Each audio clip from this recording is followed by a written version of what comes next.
Chairman, and thanks for having such a critical issue on critical mining for the subject today. Gentlemen, thanks for being here and providing us important information. I want to go back to the whole idea of federal permitting.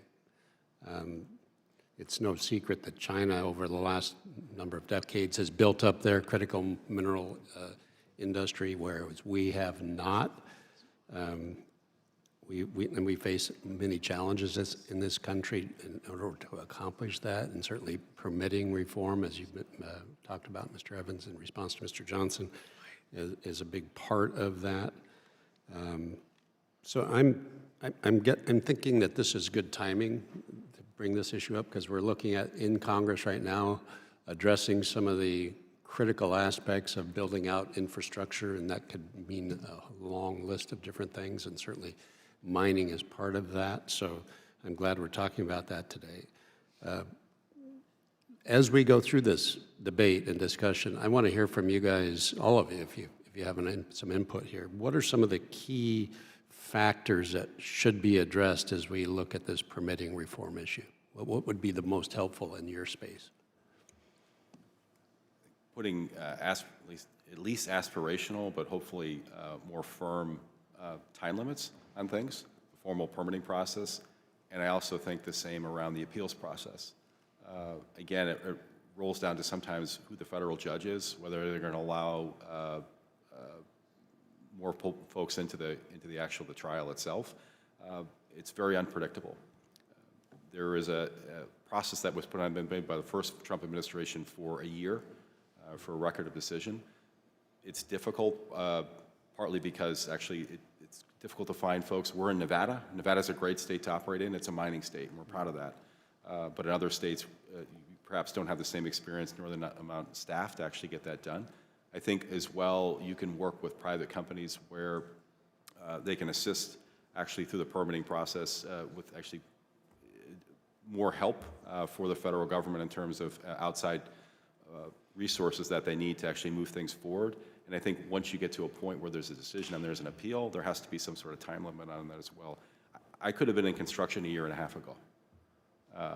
Between the manipulation of price and driving it down, the lengthy process we had to go through appeals where private capital is afraid to come off the sideline, and even legislation we have here, the loan can't even be closed and drawn until you have no more litigation.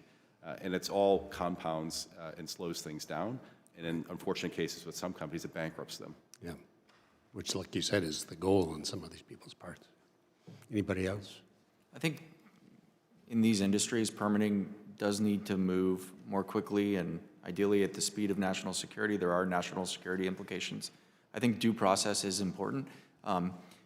Not all projects, not all mines belong in all areas. That's a reality. I agree with my colleague here that if you put timestamps on a process to allow that to happen, I think that's hugely helpful. But I just want to highlight too that there are very high standard projects. A lot of people are surprised when I tell them the second largest rare earth mine in the world is in the state of California, that we operate in an incredibly environmentally responsible way.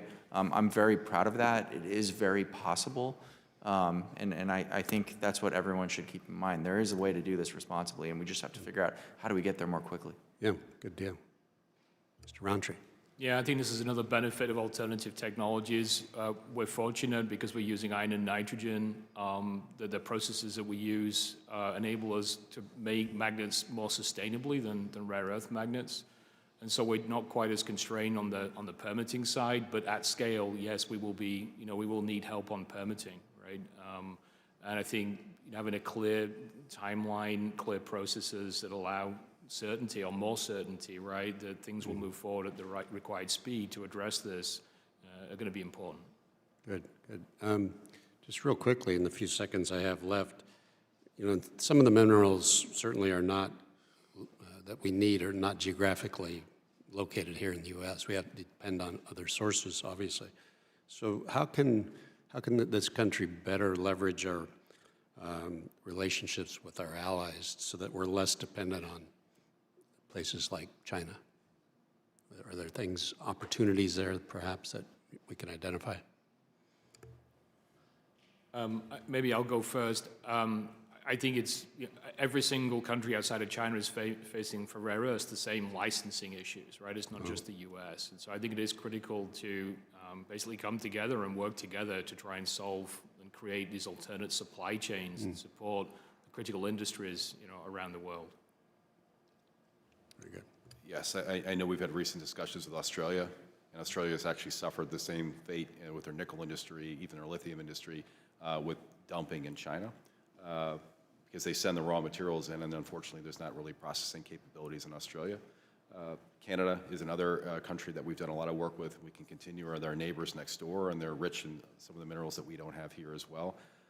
Even countries, even the European Union, I don't know what their mining regime is like there as well, but in Scandinavia and other places, there are actually good deposits of actually critical minerals as well.